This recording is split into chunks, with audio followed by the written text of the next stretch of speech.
nga muwadanko nyingi ate nga nze shadow minister oba minister w'ekisikirize w'amawanga amalala njagala okusooka okwemulugunya eri inspector general wa police na buli komanda ow'amagye engeri gye nnawambibwamu ab'ekitongole ekya JAT be nalabako ekigambo UPDF ku overall zaabwe enzirugavu mu maaso ng'emagawo ekigambo kya JAT olunaku lwa Monday ewedde eya wiiki ewedde nga okuva ku ekitebe ky'NUP ekavule abankuba emiggo n'okuntulugunya mu drone ate ne bwe natuuka ku police baatugala tufulume nga buli omu akutamye ku munne era batuyingiza batukuba ku police ng'abasirikale ba police twalaba bayimiridde wabbali ate ne bwe twatuuka ku counter nze bankubira ddala emiggo ne bankuba empi n'enkaaba n'okukaaba ku police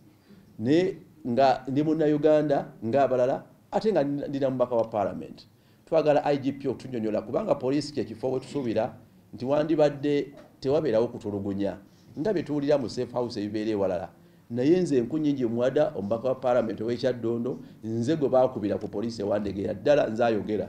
era nze nkompoleininga nti bankuba omusirikale eryakomandinga abajja ati ng'ali byambalo bya uniform ebyamagye omukyala era nabulako mbutambi omu bativi ezimu nga bamukwata ng'asikaasika abajja ati yoyo yennyini omukyala omunene nange wano bwe bankuba yali anteeka wano nga ntuuza mbinasanga ku counter nti tuula onaakuba ebifaananyi oluvannyuma bwe bankuba embigo n'enkaaba nnyo ye yanzijawo n'antwala mu ruumu endala munda so amanyi abankuba ate ne ku police twali ku police y'Ewandegea ekyo nkivumirira njala ne IGP aveeyo atunnyonnyole ddala lwaki police efuuka insecure ye amateeka gakyuka ddi okuba nti ku police bagabirayo ebibonerezo so nga ne mateeka gaffe oli ne waba alina musango ebibonerezo ebifaanagana nga corporal punishment tebiriimu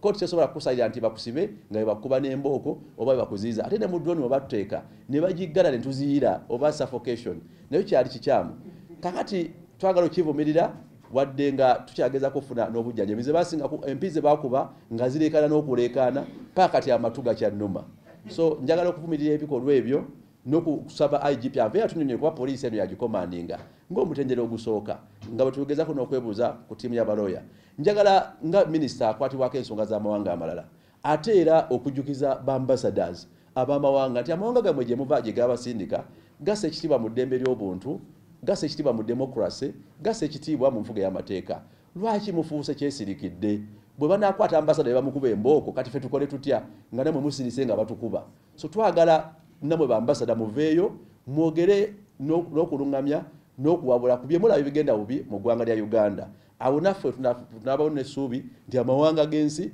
gafaayo ku bigenda mu maaso mu ggwanga lyaffe munaaba muliddemu amawanga g'abasindika olukwe ekyo njagadde ekikomyawo so akabuliriro mbadde mu bizibu ebyo batusiba naye kkooti yatweyimirira twebaza bannayuganda batusabidde ate era n'okuba twakuba nnyo naye kye nalabayo abalala be nasanga bakwatibwa abasinga baali babamenye emikono abalala n'amagulu nga kirabika ng'ekigendererwa kyali kyakuba buli gwe bakwata bamumenye bo tebalimbya kuvunaana ate nekyewunyisa ne mu kkooti twasangayo omusango nti nga batuvunaana nti simanyi twayimbye people power our power kakati bino byo simanyi byafuuka ddi omusango